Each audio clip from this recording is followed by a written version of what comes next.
Hello and welcome to Tracy Momi Reads. I'm back today with another video. Instead of doing a book review, I'm going to do an updated Q&A with the BookTuber today.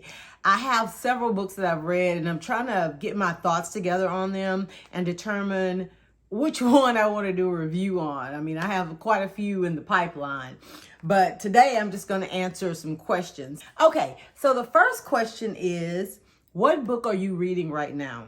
I am currently reading a library rental, Daisy Jones and the Six by Taylor Jenkins Reid. And I am really enjoying it. From what I understand, there's going to be, I think it's going to be on Amazon Prime. There's a TV series based on the book. And I can't wait to see how that adaptation plays out. And it's interesting that I think it's Riley Keough. She's playing the lead and she has a very youthful appearance, but I think she's like in her 30s.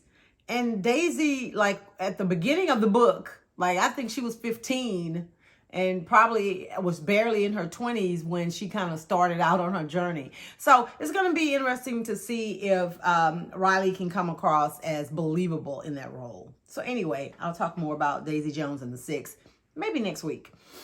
Okay, what's your next read going to be? My next book is going to be The Widow by K.L. Slater. So I've heard quite a few good things about it. I read the premise of it, and it's a part of Kindle Unlimited. So I'm doing like a free trial again. And so I'm trying to read as many Kindle Unlimited books as I can. You know, I may end up just keeping it because I get through a lot of the books, you know, pretty quickly. So, I mean, it may be worth spending, I guess, I think it's like $9.99 a month or something like that. Whatever, we'll see. Okay, next, book that made you become an avid reader. The Color Purple by Alice Walker. I know that had to be around 1983 or so. I mean, I'd read books before that, I'm certain, because I've always liked reading. But that is the first book that I read that I can remember vividly, like turning the pages. It was my uncle's book. I probably had no business reading it because the book is a lot more graphic than the movie, if you can imagine that. But I was just fascinated by the story that she was telling, and it just made me want to read even more books by her and other authors. So I would say that The Color Purple is when my love of reading kind of kicked in. Let's see. Are you using a reading app to track your reading? Yes. And I don't know, I may have talked about this in another video. I'm certain I did. But it's an app called the Reading List. And I like it because it's not a social app. You know what I mean? It's like you can search for the books that you're currently reading, or you can manually enter them. And it gives you like all the details of the book, like how many pages, the author, when it was published, the genre and all that. And then there is a section for you to like give it, you know, how many stars, up to 5 stars that you know, rate it. And then you can write notes as you're reading, or like write your own review when you're done. And you can separate it into lists, like maybe, like what I have is like all the books I read last year, all the books I read this year. Like I have them done by the years, but if you wanted to say how many, you know, memoirs have I read, how many fiction books, how many nonfiction, how many thrillers, you can separate them into lists based on, you know, your preference. And like I said, I like it because it's just an app that I can go back and forth and reference and update as I am reading books. And you can also like list all the books you want to read. So it'll keep a TBR for you as well. You know, because I'm on Goodreads, but I'm not on Goodreads. You know what I mean? A lot of times after I finish books on my Kindle, it will ask me if I want to post my review or, you know, show that I read this book on Goodreads. And I just, you know, it's just an automatic thing. I never really go out there and engage or do too much. It's too busy, too much stuff going on Goodreads. So anyway, the reading list. Let's see. How many books have you read so far this year? I have read 25 books so far this year. And that is reading with my eyes and turning pages. Anyway, do you reread books? Not usually. I don't You know, unless like if there's a movie or a TV adaptation that is coming out or that has come out, I may flip through and kind of like refresh my memory, or like after I've seen the show or the movie, like to see, okay, wait a minute, I don't remember that. Did they add that? Did they take something away? So I'll do something like that. But I have so many books that I want to read, and you know, time is precious, so I don't like really revisit books. There's just too many books out there that I'm interested in getting to go back and, you know, reread one. But, you know, maybe in the future, if I were to get caught up on reading all the books that I wanted to read, maybe I'll revisit some of my faves. I don't know. No promises. Okay. How many books would you say you own? Ugh. If I had to guess, I mean, there's a lot of books here on my shelves that y'all can't see. There's some up higher, there's some down lower, and I have like this tall book thing in my room, and then there's books upstairs. If I had to take a guess and, you know, give you a round number, I would say maybe around 300, maybe. Let's see. Recent book you read that didn't live up to the hype. It Ends With Us by Colleen Hoover. I mean, and it's probably a book that I'm not going to do a review on my channel because, like I've said before, I don't really review books that I didn't really enjoy. And obviously, I mean, it's a Colleen Hoover book, so the writing was good. Her characters had great chemistry. And the storyline itself is more so what I had a problem with. I just didn't find some parts of it believable. I didn't find some parts of it satisfying. And I'm not sure it was my own personal thing. Not that I've had any experience with abuse or anything like that. And maybe that was it, like, because I couldn't relate to the main character. I feel like a better story would have been maybe a love triangle between the main character and the two, you know, guys that were in the book. But hey, you know, I get it. A lot of times patterns are repeated, and a lot of people seem to gravitate towards books like that where there's, you know, those kind of themes. But I just couldn't get into it. I didn't think it was all that great. Anyway, moving on. Let's see. Popular book you own but haven't read. Imagine that, another Colleen Hoover book. Ugly Love. And it's so funny. I think I started that book a while back, but switched to something else.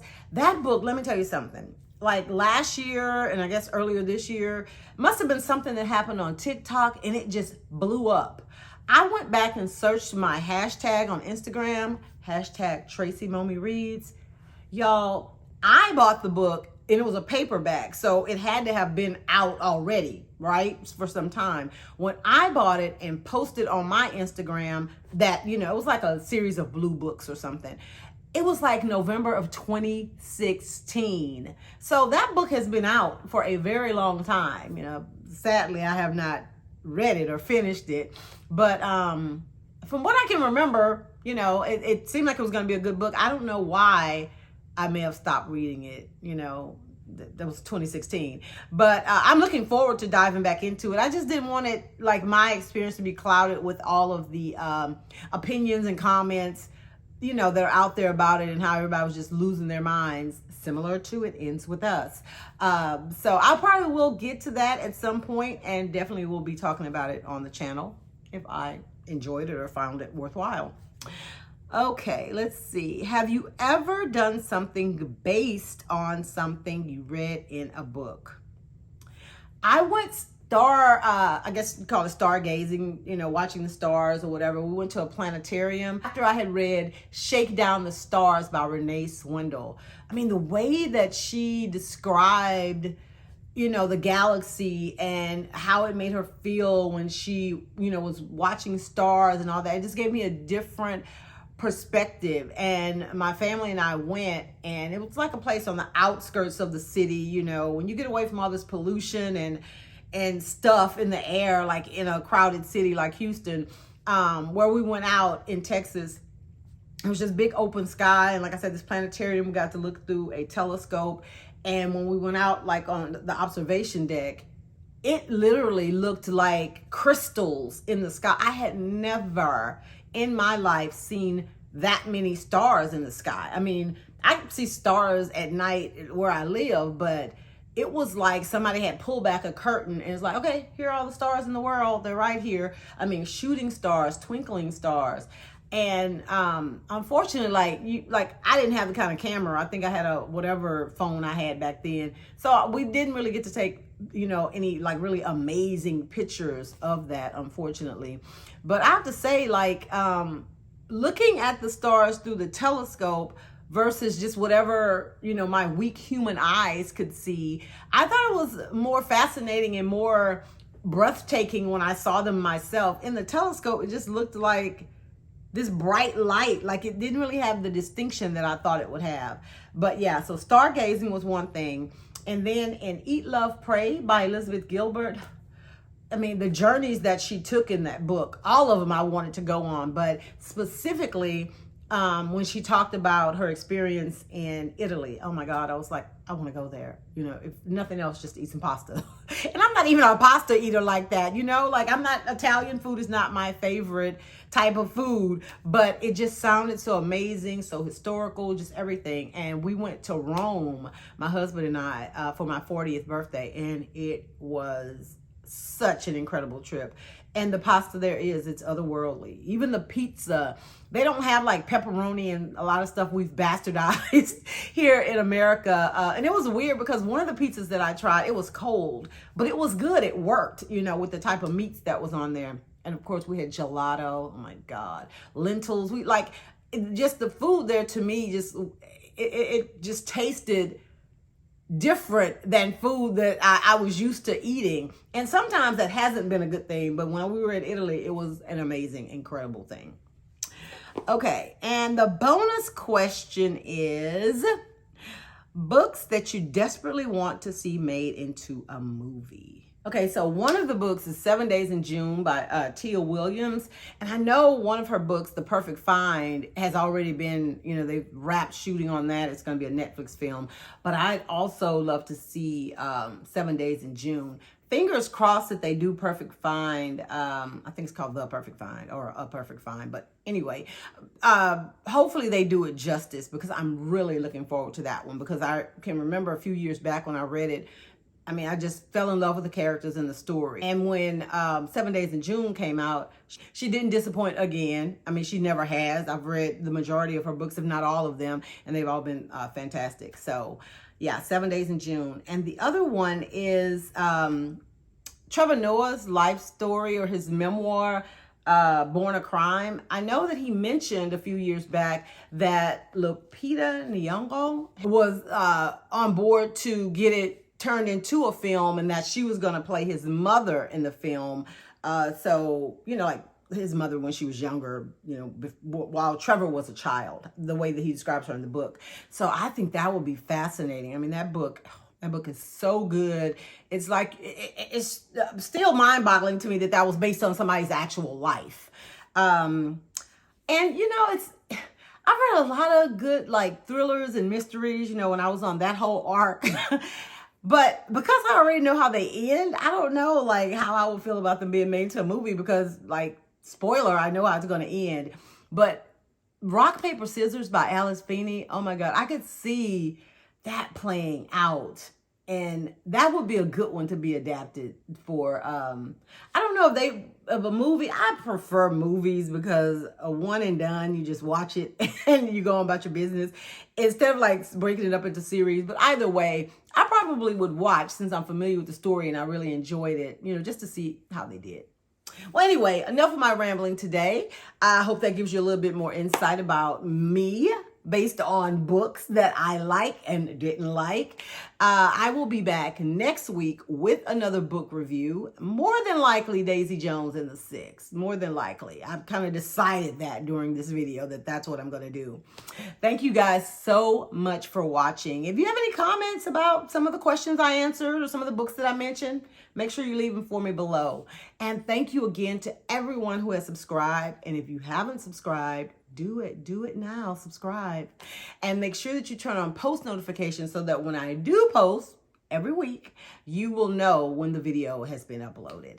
Thanks again, and you guys have a great weekend. Bye.